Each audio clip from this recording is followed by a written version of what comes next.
Today we are going to see how to check the condition of fuse.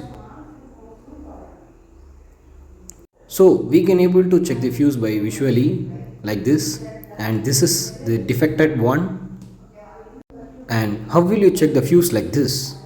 So by using the multimeter you can able to do. So we need to keep the mode into the continuity mode. If the buzzer occurs, the fuse condition was good. If it not, it was a defected one.